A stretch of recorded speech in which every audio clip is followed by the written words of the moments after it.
Graças e paz, amados irmãos. Lembrando que no próximo domingo nós teremos aqui na igreja pela manhã, após a escola bíblica, o almoço das famílias. É um momento de confraternização, é um momento da gente estar alimentando a fraternidade, o amor cristão. E nada melhor do que um almoço, né? Um belo almoço com todas as irmãs e irmãos hábeis, né, que tem aqui na igreja, né? Mestres cucas, e que sempre fazem pratos deliciosos. Então, procure a irmã Isarene, a irmã Rosa, né, são as pessoas que estão nos ajudando aí a organizar a questão do almoço, né, porque aí os irmãos podem colaborar, podem ajudar, né, não só trazendo um prato, né, porque graças a Deus pratos a gente tem aqui bastante na igreja, né, mas procure a irmã Isarene e a irmã Rosa para você saber de que forma você pode estar cooperando, né, ajudando, se integrando, né, a família, né, a sua família, né, que é a igreja. Então, os irmãos novos convertidos estão todos intimados, né, estarem aqui conosco, na medida do possível. Lógico que a gente sabe que alguns têm parentes, né, têm familiares, têm esposos, né, esposas não crentes, então convida eles para vir participar. Olha, o pastor mandou convidar, né, você, convidar toda a nossa família para estarmos juntos no próximo domingo e levarmos esse costume para os nossos lares, né, de estarmos reunidos em família. Eu sei que é uma coisa já cultural aqui das famílias, né, paulistas, né, paulistanas, mas isso precisa ser reforçado, né? Nós precisamos, em meio ao corre-corre, às vezes não dá tempo para a gente almoçar durante a semana, precisamos lutar, né, para que nos domingos a gente pelo menos consiga reunir todo mundo em volta da mesa, né, não deixando a televisão reinar, né, nas nossas vidas, mas a gente conseguir reunir todo mundo. Eu sei que às vezes falta um pouquinho de paciência, né, às vezes um irmão não trata bem o outro, às vezes a gente perde a paciência com o filho, né, e aquilo que deveria ser um momento de alegria, né, de paz, acaba muitas vezes sendo um momento de contenda, né, de briga, de discussão.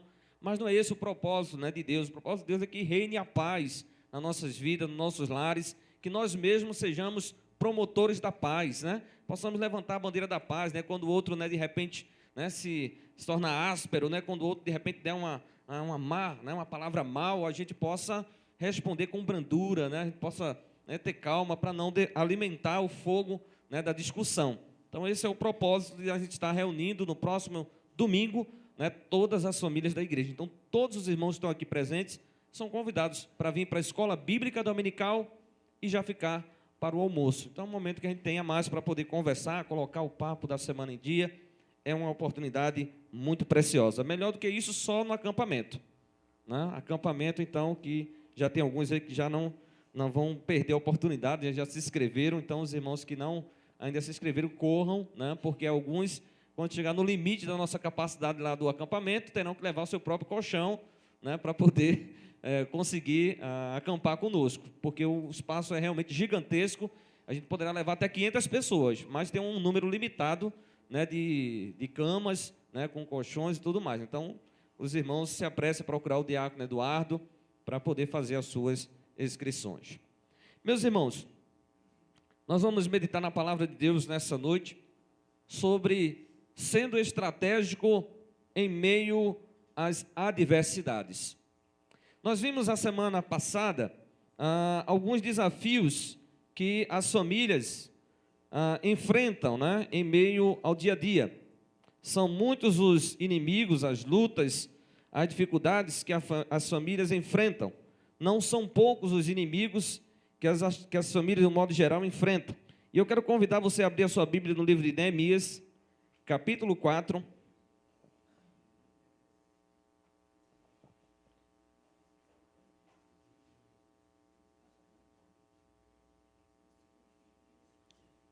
E vamos ver, com base na experiência do servo de Deus Neemias, que teve como um propósito restaurar os muros de Jerusalém, restaurar a vida do povo, né, que havia ficado ali como remanescente lá em Jerusalém, depois que Israel tinha sido conquistada, e o próprio Neemias estava numa condição muito boa, vivendo num palácio, né, coisa que a gente não tem nem ideia do que seja, mas era uma vida muito confortável, era uma vida muito boa, a que Neemias estava ali vivendo, mas ao receber notícias de como estava a cidade dos seus irmãos, a cidade de Jerusalém, a cidade do seu Deus, do seu povo, ele condoeu-se, ele ficou muito comovido, e ele se dispôs a correr o risco de falar com o rei e pedir permissão para ir lá em Jerusalém, para restaurar a sorte de Jerusalém, restaurar, erguer os muros de Jerusalém, colocar novamente os seus portões que haviam sido queimados, de restaurar a dignidade, né, do povo de Israel. E nós temos muito para aprender com Neemias, que poderíamos explanar nesta noite sobre um grande líder, um exemplo de liderança, um grande estrategista, mas que eu quero falar sobre como a gente também pode ser estratégico em meio à adversidade que nós enfrentamos nas nossas famílias, diante dos desafios do individualismo, da falta de tempo, dos problemas financeiros, da falta de diálogo, muitas vezes da indiferença, seja por parte do marido ou da mulher em alguns momentos, ou por parte dos filhos, diante do desafio da violência doméstica, diante do desafio do abuso, né, e da violência sexual contra crianças e adolescentes, né? Ainda ontem, né, foi comemorado, dia 18, né, foi comemorado o dia de luta, né, contra o abuso, né, e a violência contra crianças e adolescentes. No âmbito sexual é uma coisa absurda o que está acontecendo no nosso país, né, que nos deixam, né, cada notícia que nos chegam a nos arrepiar, que nos chegam a, né, revoltar, e a gente fica pensando na capacidade, né, dos homens e das mulheres, da crueldade que o ser humano está chegando ao ponto de fazer, né, por motivos mesquinhos, egoístas, né, eu creio que movidos, né, pelos 600 infernos, para destruição de tantos lares, famílias e destruições das suas próprias vidas. Esse texto de Neemias, eu quero convidar toda a igreja a se colocar de pés, do capítulo 4, verso 11 em diante. Diz assim a palavra de Deus. Todos os irmãos encontraram? Digam amém. Quem não encontrou, escola bíblica dominical, ou peça ajuda aí do teu irmão que está ao teu lado. Irmão, me ajuda aqui a localizar o texto, né, para eu poder também acompanhar. Disseram, porém, os nossos inimigos: nada saberão disto, nem verão, até que entremos no meio deles e os matemos. Assim faremos cessar a obra. Quando os judeus que habitavam na vizinhança deles, 10 vezes nos disseram: de todos os lugares onde moram, subirão contra nós. Então pus o povo por famílias, nos lugares baixos e abertos, por detrás do muro, com as suas espadas e as suas lanças e os seus arcos. Inspecionei, dispus-me e disse aos nobres, aos magistrados e ao resto do povo: não os temais, lembrai-vos do Senhor, grande e temível, e pelejai pelos vossos irmãos, pelos vossos filhos, vossas filhas, vossa mulher e vossa casa. Que Deus nos dê entendimento da sua palavra. Podem sentar, meus irmãos.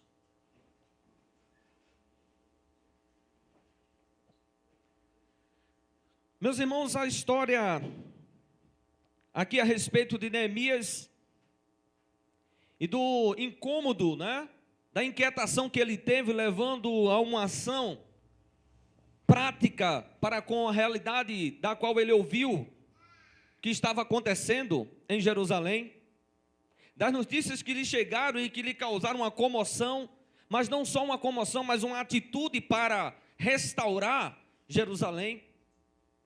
Essa história se dá por volta de 445 a.C. O rei Artaxerxes era o rei da Pérsia. Estava ali com boa parte da elite, da nata de Israel, dos melhores, dos mais sábios, dos mais inteligentes, dos mais capazes, estavam ali no palácio do rei da Pérsia. Muitos estavam ali agora numa condição muito boa, Muitos estavam desfrutando das iguarias do rei, estavam numa situação muito agradável. Mas essa situação agradável não foi suficiente para deixar Neemias tranquilo diante das notícias que ele ouviu de como estava Jerusalém, com os muros derrubados, com os seus portões queimados. Isso causou uma grande inquietação, ao ponto dele correr o risco de se apresentar diante do rei com um semblante triste. E o rei, mediante um favor de Deus, olhando para Neemias, disse: olha, o que é que está te faltando, Neemias? Por que tu estás com o semblante caído? Queres me pedir alguma coisa? Queres, reivindicar alguma coisa? E Neemias, orando a Deus, encontrou o favor de Deus. E aquele homem disse: fala a respeito do que está passando no teu coração. E ele disse: ó rei, a situação que eu quero te pedir é que tu possa me dar cartas para que eu possa voltar a Jerusalém e possa reconstruí-la, para que eu possa reerguê-la. Ah, meus irmãos, aquele passou a se tornar o maior propósito, o maior desejo do coração de Neemias. A maior motivação que Neemias tinha agora não era de estar apenas servindo ao rei. O maior desejo de Neemias agora era poder voltar à sua terra, a terra dos seus irmãos, e poder reconstruí-la, porque aquela situação não lhe agradava, aquela situação estava doendo no seu coração. O que nós temos sonhado para nossas famílias, irmãos? O que nós temos sonhado diante da situação que nós olhamos, e temos visto da nossa família? Como é que está a nossa família hoje? Como é que você poderia descrever a sua família? Como uma bela cidade fortificada? Usando o contexto aqui do Oriente, uma bela cidade, bem cercada, bem estruturada, com altos muros, com grandes portões, que ao se olhar para ela, poderia se achar que é impossível adentrar as suas muralhas. Como é que você conceberia a sua família hoje? Você poderia concebê-la como, estando dentro dessa fortaleza, dessa cidade, você conseguiria se sentir seguro? Você se sente seguro na sua família? Você sente que a sua família está estável? Qual é o sentimento que hoje está no nosso coração com relação às nossas famílias, irmãos? Será que nós já percebemos que a nossa família também pode estar em algum momento, com os muros, derrubados? Aquilo que serviria de proteção, que proporcionaria segurança para aqueles que estão dentro dessas muralhas, agora vendo as muralhas derrubadas, estão agora com medo, inseguros, apavorados dentro da possibilidade de vir um inimigo e facilmente adentrar e destruir e causar sofrimento e miséria? Será que nós podemos ver talvez muros altos, mas portões queimados? Como é que está a porta da tua casa? Está bem fechada? E eu não estou falando daquele portão eletrônico. Eu não estou falando aqui daquele, que você já instalou aquela câmera, talvez de segurança. Eu não estou falando, de repente, daquele guarda que passa lá, incomodamente, muitas vezes na madrugada, biu, pibit, apitando, assoviando.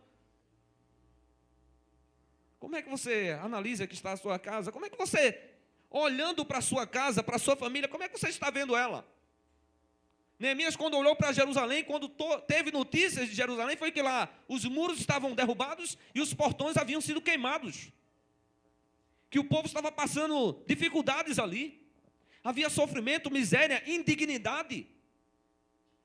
Será que não nos dói, irmãos, ver tantas famílias, às vezes, em situações que muitas vezes, aparentemente, até parece que estão muito bem, do ponto de vista econômico, do ponto de vista da estabilidade social, do nome, eu sou da família, tal. Como se isso, de fato, representasse, felicidade, contentamento, satisfação. Você sabia que há muitas famílias de nomes que o esposo de um lado não está contente com a família, que a esposa não está satisfeita na família? Eu estou prestes a apresentar um trabalho muito interessante a respeito de um jovem executivo, gerente geral de uma multinacional empresa de vidros, que fatura mais de 100 milhões de dólares por ano. Um jovem que foi promovido a gerente geral quando ele era ainda muito jovem, e foi o mais jovem gerente geral daquela empresa. E ele estava se achando o tal, mas que Com o passar de alguns anos, as coisas começaram a dar para trás. Ele era casado com uma linda mulher, tinha filhos maravilhosos, faturava alto, dinheiro não faltava, status não faltava. Mas depois de alguns anos, para a surpresa dele, a coisa no trabalho não começou a ir tão bem assim. A coisa já não andava mais como estava andando alguns anos atrás. A coisa começou a desandar, os empregados começaram a vir fazer determinadas reivindicações que estavam evidenciando que ele estava perdendo o controle. Em casa ele começou agora, só havia discussões com os filhos se rebelando, os filhos cada vez mais o afrontando. Quando chegou um certo dia em casa, sua esposa o surpreendeu num café da manhã dizendo que não estava feliz, que não estava se sentindo feliz diante de toda a boa vida que mesmo assim ele lutava para dar àquela família. E o texto lá do livro diz assim: aquilo caiu como uma bomba sobre a minha vida. Eu que pensei que estava abafando, eu pensei que estava arrasando, eu que estava pensando que estava sendo bem sucedido em todas as áreas da minha vida. Agora eu estava ouvindo minha esposa, que eu a amava, dizendo que não estava se sentindo feliz.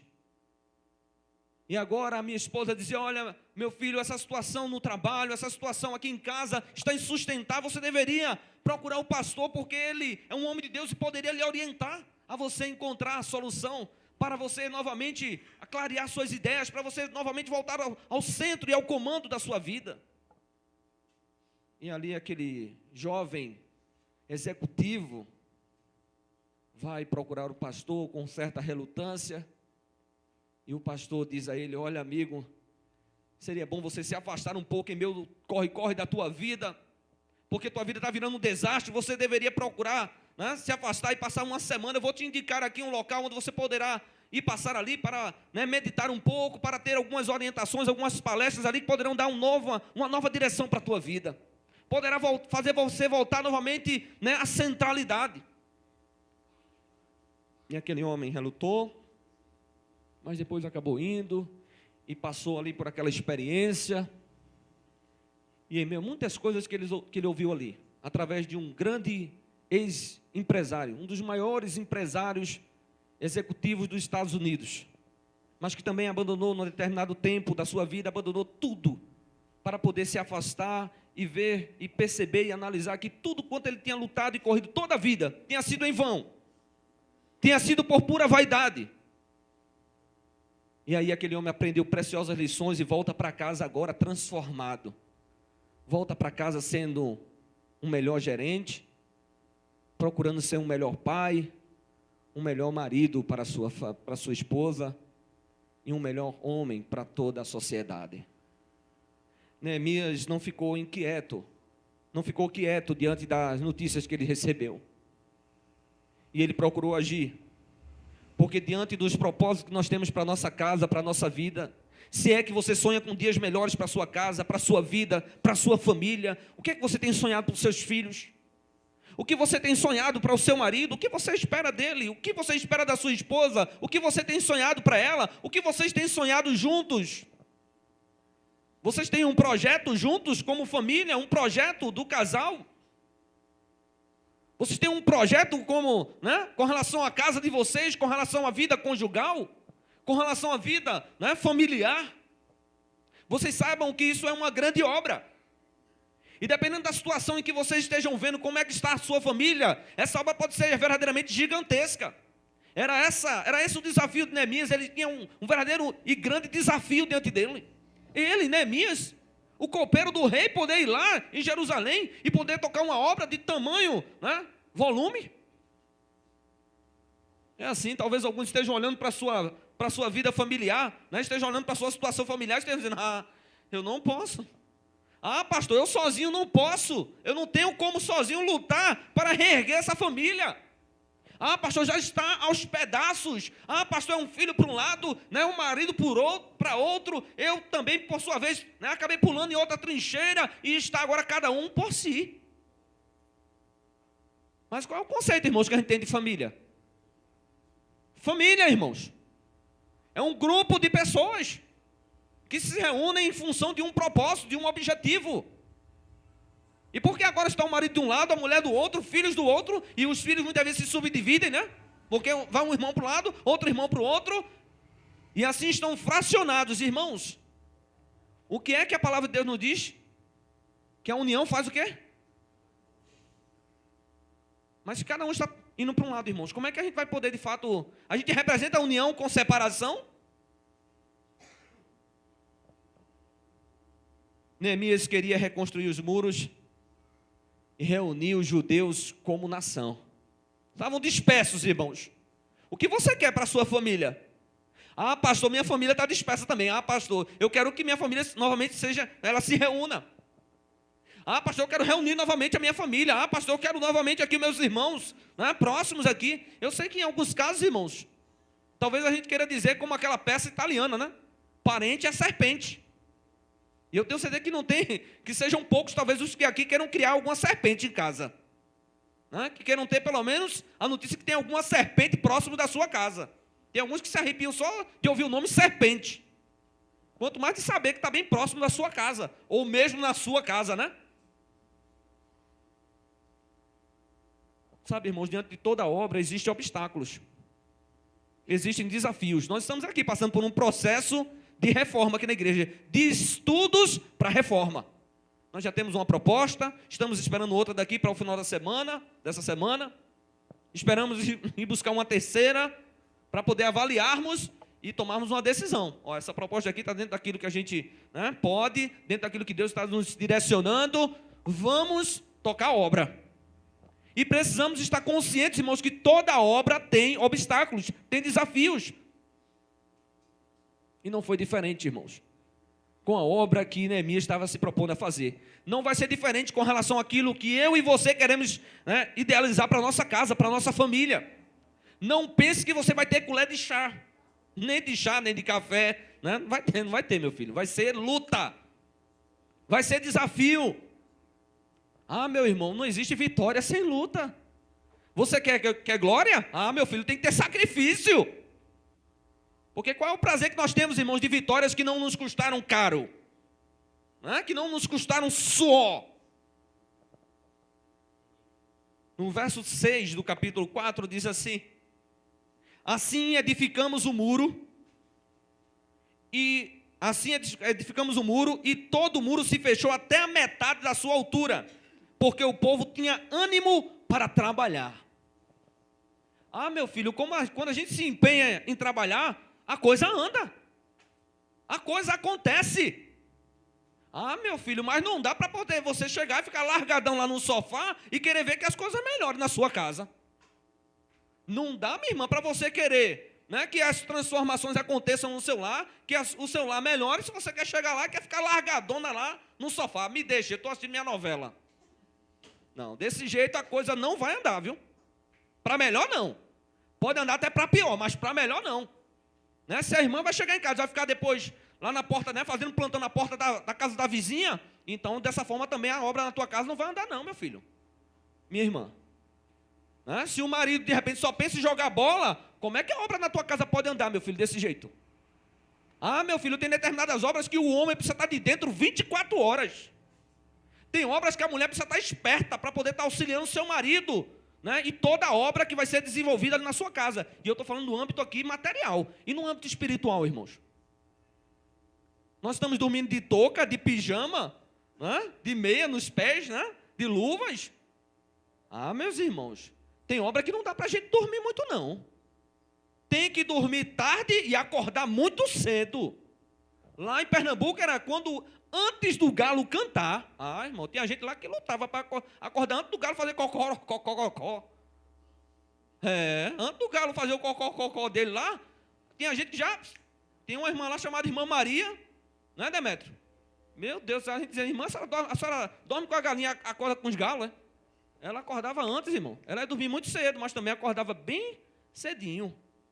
Porque ela ia lá para o fogão de lenha, porque ela ia lá, muitas vezes, acordar os filhos para ir trabalhar lá na usina. E era assim que a irmã administrava a sua casa, a sua família, mesmo sem ter um marido convivendo ali com ela. Capítulo 2, o verso 17, diz assim: Então lhes disse: estás vendo a miséria em que estamos, Jerusalém assolada e as suas portas queimadas? Vinde, pois, e reedifiquemos os muros de Jerusalém e deixemos de ser opróbio. Capítulo 2, verso 17 aí de Neemias. É Neemias que está chamando para uma obra, irmãos, para um desafio. Vamos reconstruir, vamos reedificar Jerusalém, vamos deixar de ser motivo de vergonha, de zombaria. O versículo 8 do capítulo 2 aí, do capítulo 4, perdão, aí está falando da obra, né? Reconstruir Jerusalém, reerguer os muros, reedificar. O versículo 8 diz: ajuntaram-se todos de comum acordo para virem atacar Jerusalém e suscitar confusão ali. Aqui, irmãos, é unidade para o mal. Você sabia, irmãos, que ninguém se importa se tua família vá de mal a pior? Ah, irmão, não são poucos os que vão, né? Como é que eu posso dizer isso? São muitos, irmãos, os que não ligam se tua família vai de mal a pior. São muitos os que não ligam, irmãos, porque nós estamos vivendo numa sociedade onde cada vez mais nós somos estimulados à individualidade. Cada um por si. É como diz a música, né? É bom você aprender, meu filho. O inferno é aqui, né? Cada um por si, né? Você não vai morrer, você não vai para o céu, né? E tal, o inferno é aqui, cada um se vire. É não, meu irmão. Deus, quando chamou o homem e a mulher para constituir uma família, Deus disse ao homem e à mulher: vocês dois vão ser uma só carne. Vocês não são dois, vocês vão se tornar um só em propósito, em objetivo, para se ajudar, para caminhar. Aí a palavra diz: olha, é melhor serem dois do que um. Ah, irmão, é melhor ser dois irmãos. Eu sei que tem irmãos que eu não suporto. É tão ruim para eu aguentar meu irmão. Pois é, mas é o teu irmão. Olha como tem filho único por aí dizendo: como eu queria ter um irmão, pelo menos. Quem é filha única aqui? Quem é filho único aqui? Você não sabe a loucura que você está falando. Pelo menos você tem um irmão para, né, brigar com ele de vez em quando. E eu que não tenho. Eu tenho que brigar com as paredes. Tenho que brigar com meu pai, com a minha mãe. Mas eu não tenho nenhum irmão com quem brigar. Se tem irmão, reclama. Se não tem irmão, reclama também. Vai entender o ser humano, né? Unidade para o mal, irmãos. Irmãos, os inimigos estavam... vem cá. Rapaz, vamos atrapalhar aquela obra ali. Vamos, né, causar confusão ali naquela obra. E, irmãos, olha, é capaz dos inimigos. Eles não são de bandeiras diferentes. Pois são capazes de se juntar, irmãos. De concordarem para poder virem te fazer mal. Vir fazer mal à tua família. Foi assim que aconteceu com Neemias. Antes ninguém se importava com a Jerusalém de muros derrubados, de portas queimadas.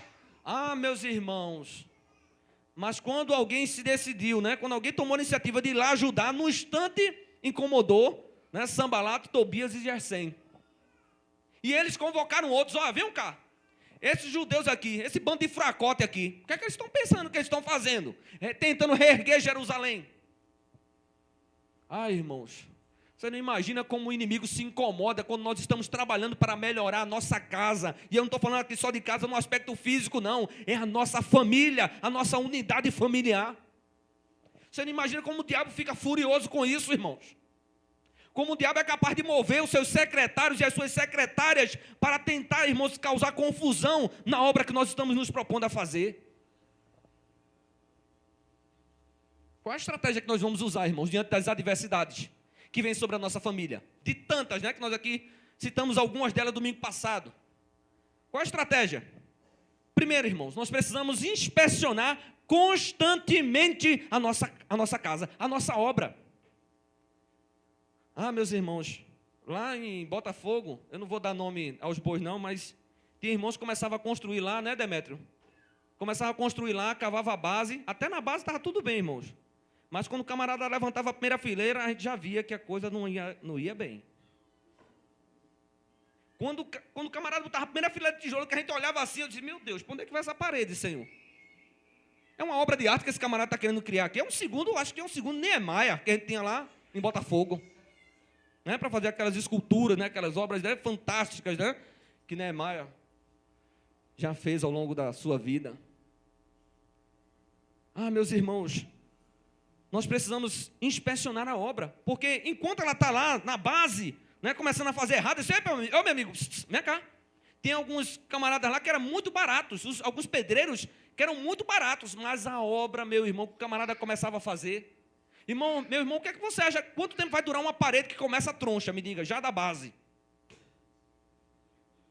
O cara começava a fazer a parede, daqui a pouco ela estava assim, ó, inclinada. Eu digo: meu Deus, essa terra, esse camarada não sabe o que é prumo, não? Prumo, irmãos, o que coloca na parede assim, ó. E o cara viu o alinhamento da parede. Eu digo: esse abençoado, esse pedreiro, hein, Demetrio?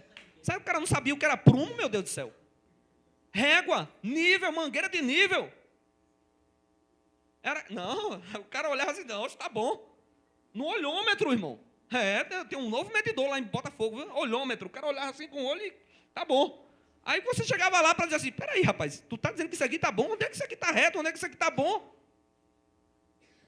Meus irmãos, nós precisamos inspecionar a nossa casa. De vez em quando precisamos olhar as estruturas da nossa casa. E eu estou falando casa física, e eu estou falando casa, né, de um modo geral. Esposa, marido, filhos. Você tem inspecionado os seus filhos? Eu não estou falando de você manter um controle rígido, né, escravizador. Mas você precisa inspecionar, meu filho. Não deixa teu filho solto lá no computador do jeito que ele quiser, não. De vez em quando chega lá, juntinho dele lá. Onde é que está o computador da tua casa? Tu tem deixado ele, né, livre, leve e solto? Todo o limite precisa ter, né? Vem cá, meu filhote, vem cá. Ó, isso aqui é assim, é assado, vem cá. Né? Tu tem privacidade até aqui, mas daqui para lá, olha, papai tem que acompanhar, tá? Tá conversando com quem?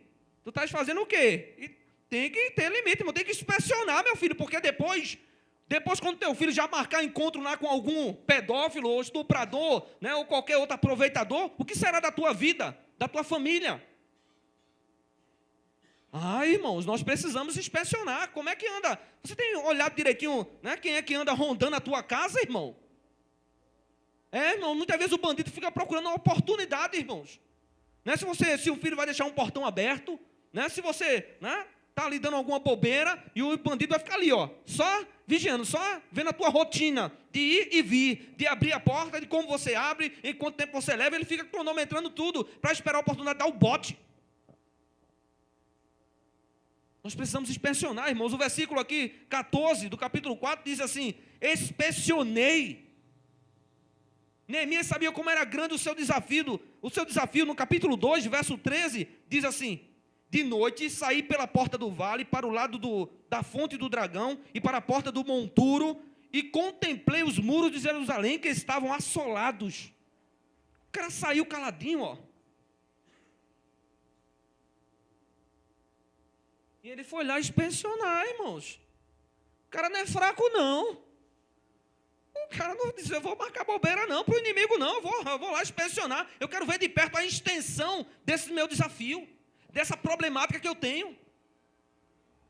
Meus irmãos, nós precisamos atentar para a estratégia que Neemias usou para inspecionarmos de vez em quando como é que anda, né, a situação do diálogo na sua família. Cada vez mais você percebe que, né, você não consegue mais falar com seus filhos, né, sua esposa cada vez mais vai se isolando, o marido vai cada vez mais se isolando. Alguém tem que inspecionar, irmãos, como é que anda a questão do diálogo, como é que anda a questão financeira, né? O marido anda gastando, né, sem ter limite, a mulher também. Os filhos: pai, me dá aí, me dá 20 aí, me dá 20 aí, 50 e tal, e você só toma, e depois, quando botar a mão no bolso, não tiver nada.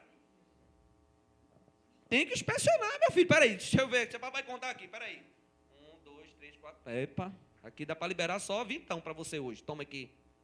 Só dá para liberar 10, e traz 5 de troco, hein? Tem que ser esperto, meu filho, tem que contar, meu filho, porque você tem que administrar todo mês. Vai sair dinheiro só hoje? Não é só hoje. Sai, papais, o dinheiro só sai num dia na semana para os filhotes? Não, né? Precisamos, irmão, de disposição com iniciativa. O versículo 14 aí do capítulo 4, a palavra seguinte é: inspecionei e dispus-me. Meu irmão, você precisa de disposição com iniciativa. Neemias disse: eu me dispus e disse aos nobres, aos magistrados e ao resto do povo. Irmão, o cara se dispôs e ele chamou todo mundo na grande. Meu irmão, quando alguém inspeciona e percebe alguma problemática, alguma dificuldade, tem que chamar todo mundo na grande. Vem cá, mulher, vem cá, filhotes. Vem cá, bando de amadinho, olha aqui o problema. Vem cá, nós precisamos juntos, né, resolvermos isso aqui. Precisamos juntos, né, assumirmos a responsabilidade da solução desse problema. Porque quando conseguir a solução desse problema, irmãos, todo mundo vai ter alegria com isso. Permitam-me aqui contar uma experiência particular. Mês passado, diante de uma determinada problemática, houve um pequeno vazamento de água. E você sabe, né, que água vazando direto, você sabe como é que vem a conta no outro mês, né? Irmãos, quando eu peguei a conta, eu quase caio para trás. Eu digo, misericórdia, Senhor, tem compaixão de mim. Aí eu disse, onde é que está o problema? O problema podia estar em tal lugar. Mas ali a gente já resolveu e tal. Aí detectei um outro problema. Aí chamei os amadinhos, disse, vem cá. Chamei todo mundo, disse, vem cá. Papai inspecionou, levou um susto aqui com a conta que chegou. E eu acho que o problema está decorrente disso aqui. Vem cá, todo mundo tem que fazer assim agora. Dê as coordenadas. E depois de alguns dias, tive a ingrata surpresa de chegar em casa e de ouvir o problema lá prevalecendo. Eu digo, misericórdia, Senhor. Aí chamei de novo, aí não chamei não. Agora dessa vez eu não chamei não. Aí eu peguei algumas etiquetazinhas, feitas de próprio punho, né? Um rascunho, e fui lá e coloquei lá na parede lá. Justamente onde está o problema. Faça isso, atenção, faça isso. Aí, graças a Deus, hoje chegou a outra conta. Glória a Deus, né? A coisa já melhorou. Não se restabeleceu por completo, mas eu disse, Senhor, muito obrigado. Porque com pequenas ações, grandes problemas que podem causar grandes prejuízos, podem ser resolvidos. Então você precisa inspecionar, você precisa de disposição com iniciativa. Se é a mulher que está detectando um problema, se ela averigou a situação da família e detectou um problema, chama teu maridão na grande. Chama teu querido amado na grande. Vem cá, preto, vem cá, filho. Vem cá, amor. Vem cá, Solove. Senta aqui, amor. Senta aqui, tesouro. Olha, eu fiz uma rápida inspeção aqui, né? Tenho pensado sobre a nossa família. Eu sei que o homem fica meio desesperado quando a mulher, né, chama ele para conversar e diz, olha, filho, eu tenho pensado na nossa família. Ih, meu Deus do céu. Eu sei que, né, bate um certo desespero no homem. Mas presta atenção na tua mulher, porque ela é a tua ajudadora, idônea, que Deus te confiou. Escuta a tua mulher, porque muitos homens se ferram, se dão mal, porque muitas vezes não escutam a sua esposa. Precisa de vez em quando parar, meu filho, escuta a tua mulher, mas escuta com o coração. E avalia exatamente aquilo que ela está te dizendo, porque ela pode ter feito uma inspeção na tua casa, na família de vocês, e ter percebido alguma problemática que não está só causando prejuízo financeiro, não. Está causando prejuízo emocional também, espiritual. Meus irmãos, nós precisamos de prontidão para a batalha. Porque quando a gente detecta um problema, irmãos, quando a gente detecta uma falha, nós precisamos ter disposição com iniciativa, precisamos de prontidão para a batalha. O verso 14 diz assim, grande e pelejai, né? Diz, não temais, lembrai-vos do Senhor, grande e temível, e pelejai pelos vossos filhos. Pelejai batalhai. Não entregue os teus filhos aos leões, irmãos. O demônio, irmãos, tem enviado, né, os secretários do diabo, né? O diabo tem enviado os seus secretários, as suas secretárias, irmãos, para arrastar os nossos filhos, irmãos, às vezes, para o caminho da perdição. São amigos que se apresentam como amigos, mas coveiros. Irmãos, sabe qual vai ser o destino do teu filho, da tua filha, se não for a misericórdia do Senhor? E se você não estiver disposto a lutar pelo seu filho, pela sua filha, vai ser você enterrá-lo.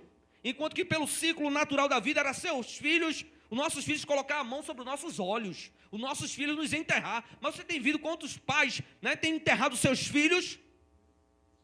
Porque muitos desses pais têm cruzado os braços, têm deixado de batalhar pelos seus filhos, pelas suas filhas. Em alguns casos, lá em Botafogo, as mulheres adultas iam buscar os homens na casa da esposa lá. Na casa dele, a mulher ia lá e dizia, vem cá, fulano. Em alguns casos, a mulher que estava lá dentro fazia de conta que não estava acontecendo nada, mas tinha outras, irmãos, tinha outras que saía com 3 quentes e um fervendo. sua isso, sua aquilo, desapareça da minha porta. Como é que você tem essa ousadia de vir buscar o meu marido aqui? E dava o maior bafafá, irmãos. Dava a maior muvuca. Dava a maior confusão lá, porque a mulher dizia assim, peraí, não vou entregar esse camarada de mão beijada, não. Era um camarada meu que só Deus tem misericórdia, né? Só Deus mesmo podia fazer, só Deus fazendo a obra na vida daquele indivíduo. Quer dizer, irmã, isso é uma oportunidade. Eu me lembro do meu pastor, né, quando ele me dizia, olha, quando você está na mão do bandido, faça de tudo para agradar a ele. Mas quando tiver a oportunidade, irmão, de se ver livre do bandido, corra, mas corra para bem longe. Eu digo, irmã, quem sabe, né? Fora de mim, né, como pastor, eu poderia dizer para a irmã, vai, que isso de fato é a oportunidade que Deus está lhe dando de se ver livre, irmã, dessa praga, irmã. Mas como eu acredito que Deus pode fazer o milagre, como eu acredito num Deus de todo o poder, num Deus que pode converter um mais vil pecador, não estou dizendo, eu não dizia isso, irmã, mas que eu pensava em alguns momentos, eu pensava, porque algumas dessas pragas eu conhecia. O cara usava calça, mas não honrava as calças que ele vestia. E eu dizia, meu Deus, tem misericórdia dessa mulher, Pai. Opera, Senhor, uma transformação na vida dessa mulher. E eu vi muitos milagres de Deus ali acontecer também, irmãos. Nós precisamos, irmãos, ter prontidão para a batalha. Pelejai pelos vossos filhos, vossas filhas, vossos irmãos, vossa mulher, vossa casa. Nós não podemos deixar o inimigo levar, irmãos, assim, de graça. Temos que entender que o Senhor, nosso Deus, é conosco. Que o Todo-Poderoso Deus...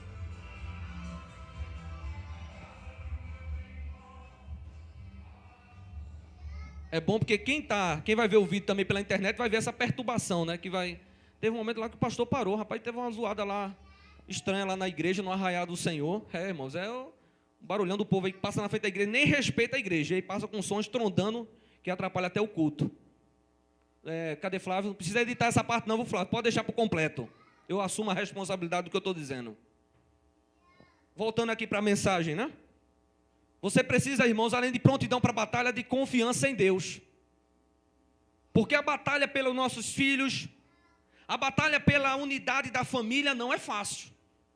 A batalha que Neemias tinha aqui não era nada fácil, irmãos. Era uma batalha árdua. Os inimigos usaram das mais diversas estratégias. Usaram mentira, usaram ameaças. O versículo 14 do capítulo 4 ainda...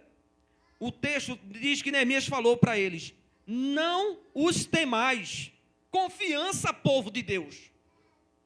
Tenham fé, povo de Deus, lembrai-vos do Senhor, grande e temível. Confiança em Deus, meus irmãos. Em Salmos capítulo 20, verso 7, diz assim, uns confiam em carros, outros em cavalos, mas nós faremos menção da glória do nosso Deus. O teu Deus não é fraco, meu irmão. O teu Deus é o Todo-Poderoso Deus. Você não confia no Todo-Poderoso Deus ainda? Porque se você confia, Neemias estava dizendo para aquele povo, não os temais. Você está vendo Gersem, Tobias, né, rugindo como leão, ameaçando, né, caluniando, difamando, né, mentindo contra nós. Não os temais. Meus irmãos, nós precisamos ter plena confiança em Deus. Precisamos também de unidade, irmãos. Irmãos, vai adiantar. Tem casos, muitas vezes, na família, que a mulher diz, vai lá, marido. Ô, minha irmã, por que você não vai com o teu amadinho, hein? Por que tu não diz, vamos lá, marido? Vamos lá, marido. E por que você não diz, vai lá, mulher, resolve isso aí. Vai lá, mulher, resolve isso aí. Você tem ideia do tamanho da bronca que ela tem que enfrentar? Às vezes é casos que só a mulher resolve mesmo. Mas tem casos, irmãos, que muitas vezes tem que ser o homem e a mulher juntos, assim, ó, de mão dada um com o outro. E aí vai encarar. Meu irmão. Porque imagina só, enfrentar um caba só. Enfrentar eu sozinho, irmãos, talvez seja fácil. Mas se eu tiver acompanhado, talvez a minha esposa não represente muita ameaça não. Mas se você vê ela brava, se você vê ela diz assim, meu irmão, estão querendo agredir o meu marido? Oxente, vão ter que passar por cima do meu cadáver. Eu não sei se ela tem a coragem de dizer isso, né? Mas a força do Senhor, você quer com ela. Irmãos, a força do Senhor, eu creio que está com ela. E se ela ama e valoriza a família dela, vai dizer, se eu estou fazendo mal ao meu marido, está fazendo mal a mim. Fazendo mal aos meus filhos, está fazendo mal a mim. Ô, irmão, o que é que você faz, irmão? O que é que você é capaz de fazer pelos seus filhos, hein? Ah, irmão, eu sei que nossos filhos aprontam poucas e boas. Eu não me iludo, né, achando que meus filhos, filho do pastor Moacir Francisco Pereira e de Ana Cláudia Santos Pereira, né, são os santos impecáveis do Senhor. Não, irmão, eles são santos, mas não são impecáveis. Eu luto para que esses abençoados sejam, né, tenham uma conduta irrepreensível e santa. Mas eu sei que, de vez por outra, eles aprontam cada um, que eu fico a ponto de soltar o tapão aqui, no meio da igreja, irmãos. Aqui, irmãos, entre vocês. Imagine quando me chega a notícia, imagine quando alguém me liga, imagine quando alguém me manda um e-mail, imagine quando alguém me para e diz, olha, eu encontrei teu filho, ele estava fazendo isso, aquilo, outro. Eu digo, meu Deus do céu. Eu digo, muito obrigado, irmão, né, por avisar. Orai por mim, né, por minha casa, por minha família, ver como é grande a luta do pastor. É, irmãos. Porque alguns imaginam que olhando para o pastor, filho de pastor pastorzinho é não. É não, irmão. Está errado essa frase aí, esse jargão aí não é verdade. Filho de pastor não é pastorzinho, não. Deus permita que, de fato, ele saiba o quanto é honroso, né, mas o quanto é responsabilidade de ser chamado de pastor. E eles possam, né, dizer assim, não, meu pai foi um grande homem de Deus, eu também quero ser um instrumento nas mãos do Senhor para a glória do nome de Deus. Mas não é fácil, irmãos, e aí nós precisamos de unidade. O capítulo 4, verso 19, Neemias disse aos nobres, aos magistrados e ao resto do povo. Você está acompanhando a leitura aí comigo? Você pode ir marcando, meu filho, na sua Bíblia, porque essa palavra serve para a edificação da tua vida, da tua casa, da tua vitória diante das estratégias que você precisa usar contra as adversidades. E aí Neemias disse aos nobres, aos magistrados e ao resto do povo, grande e extensa é a obra, e nós estamos no muro muito separados, longe um dos outros, no lugar em que ouvides o som da trombeta, para ali acorrei a ter conosco, o nosso Deus pelejará por nós. Meu filho, minha filha, minha irmã, não deixa teu marido lá lutando sozinho, não. Meu irmão, não deixa tua mulher lá sozinha lutando com os teus filhos, não, porque são os filhos de vocês. O marido diz assim, vai lá, mulher, o teu filho. Eu sei que de vez em quando eu sou tentada também dizer, vai lá, filha, os teus filhos estão chamando. Né? A gente já está com a paciência cheia, né, Ax? Vai lá, Daiane, vai lá que a coisa está séria. Vai lá, Daiane, vamos lá, meu amor, vamos lá resolver isso. Quando chega aquele bilhetinho da escola, então, hein? Eita, tem pai aqui que não quer nem ver, ele não vai lá nem pintado de ouro. Se ele pudesse, ele ia lá, mas com a máscara, né, do máscara, né? Ele ia lá como fantasiado, para não dizer assim, assuma os teus filhos, porque os teus filhos te dá ônus e também te dá bônus. Ele dá trabalho, mas também é a alegria do Senhor na tua vida. É a herança que Deus te deu. E tu está querendo só ter lucro, filho, da herança? Tem trabalho também, viu? Um dia desse eu estive na Bolsa de Mercados e Futuros, né, do nosso estado, lá na Bolsa de Valores. E ali o palestrante dizia, olha, se você quer ganhar dinheiro, saiba que aqui você pode ganhar muito dinheiro, mas pode perder rapidamente também. Você pode enricar da noite para o dia, mas pode, né, ficar pobre de maré, né, descer, né, da noite para o dia também. Então, se você estiver disposto a investir aqui por longos anos, então pode ser que você perca hoje, mas ganhe amanhã. Pode ser que perca daqui a um mês, mas recupere no outro ano. E filhos, irmãos, é investimento a cada dia. E tem dia que eles dão lucro e tem dia que dá prejuízo. Mas nós precisamos entender que eles são os tesouros que Deus nos deu. Precisamos, além da unidade, irmãos, precisamos de vigilância. E eu já estou concluindo, só falta mais um ponto. Vigilância, irmãos. Irmãos, no versículo 23 aí do capítulo 4 diz assim, nem eu, nem meus irmãos, nem meus moços, nem os homens da guarda que me seguiam, largavam as nossas vestes. Cada um se deitava com as armas à sua direita. Está pensando que é moleza, irmão? Meu filho, tem que ter disposição, tem que estar pronto, né? Tem que estar sempre vigiando. Vigie os seus filhos. Vigie, esteja atento ao seu marido, à sua esposa, à sua casa, aos seus negócios, aos seus projetos, à sua vida com Deus. Quem se, né, descuida da vida com Deus, irmãos, o barco vai afundar, viu? Quem se descuida dos seus filhos, depois quando pensar que não, seu filho vai estar enrolado em alguma amizade maligna, em alguma amizade extremamente sedutora, que vai levar o filho ou a filha da gente para a perdição. E aí, irmão, nós temos que estar prontos a fazer feita a galinha, irmãos, que deixa lá os pintinhos soltinhos, né? Os bichinhos lá tudo picando lá na terra, lá, pegando seus insetinhos, né? Mas que quando vem a ameaça, os pintinhos correm para onde, irmãos? A galinha, né, abre as suas asas, meu filho. Tenta pegar um pintinho daquele lá debaixo das asas da galinha para tu ver uma coisa. Você já tentou? Alguém já foi lá tentar pegar um pintinho daquele que, né? A bichinha lá se arma todinha assim, ó. Parece um pavão, né? Quando ela se arma assim para proteger seus filhotes. Ah, meu filho, você precisa estar pronto a vigiar para tomar conta do que Deus te deu. Porque os filhos, Deus vai te pedir prestação de contas. A mulher que Deus te deu como esposa, Deus também vai dizer, olha, toma conta dela, honra essa mulher, cuida dela, trata ela como um vaso frágil. O marido que Deus te deu, minha irmã, é para você respeitar ele. É para você honrar o seu marido. O que é que você está fazendo? Falando mal dele por aí. Você não está vigiando não, minha irmã. Vigia a tua língua, a tua boca, meu irmão, vigia a tua boca, o que você fala da tua família, do teu pai, da tua mãe, né, dos teus filhos, da tua esposa, do teu marido, vigia. Porque o diabo só está querendo pegar uma coisinha, irmãos, para detonar com a nossa família, para detonar com o nome da nossa família, para jogar o nome da nossa família na lama. Mas você acha que o nome da nossa família é o mais importante? E o nome de Deus que está sobre a nossa família, irmãos? Inspeção, disposição com iniciativa, confiança em Deus, prontidão para a batalha, unidade, vigilância. E o que é que tudo isso vai nos garantir? Vitória, irmãos. Vitória na nossa casa, irmãos. Ah, meus irmãos, aquele que começou a boa obra em minha vida, na tua vida, ele é fiel. Aquele que começou a boa obra, ele vai completá-la para a glória do seu nome. No capítulo 6, verso 15 e 16, diz assim: foi grande, viu? A luta de Neemias. Teve outros desdobramentos. Eu poderia falar de outras estratégias que o inimigo usou para detonar com o projeto Neemias. Mas veja o que diz o capítulo 6, verso 15. Acabou-se, pois, o muro aos 25 dias do mês de Elu, em 52 dias.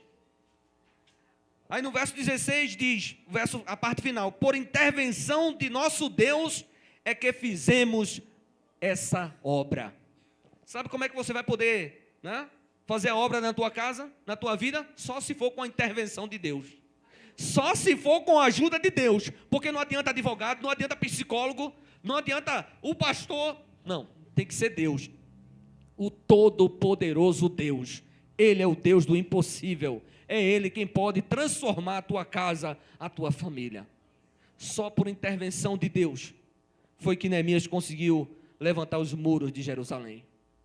Só com a intervenção de Deus você pode reerguer novamente a tua família e dar a ela novamente dignidade e, de fato, ser uma família alegre e feliz, onde outros poderão olhar, se espelhar, poderão em tudo louvar a Deus, porque verão Deus através da sua casa, da tua família. Esse cântico, ele diz, olha, aquele que começou a boa obra, ele é fiel, ele completará essa obra nas nossas vidas. Que assim seja. Neemias teve êxito em reconstruir os muros de Jerusalém. Deus quer que nós tenhamos êxito a cada dia, a estarmos inspecionando a nossa casa, a nossa vida, a nossa família, mas para termos as atitudes necessárias para poder transformá-la para a glória de Deus a cada dia. O que você tem sonhado? Continue sonhando para a sua casa, para a sua família.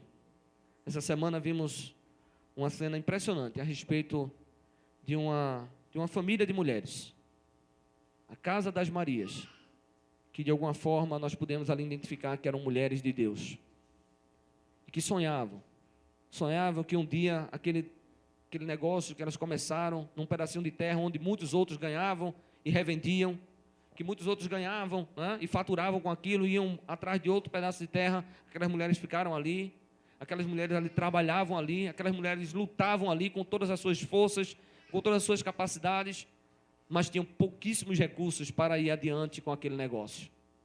Mas um dia, Um dia alguém sonhou, um dia alguém acreditou, um dia alguém escreveu para um determinado lugar, e ali de alguma forma aquela história chamou a atenção, e ali Deus, como disse a própria irmã que estava sendo ali abençoada, disse: olha, Deus está te usando para cumprir uma promessa dele nas nossas vidas.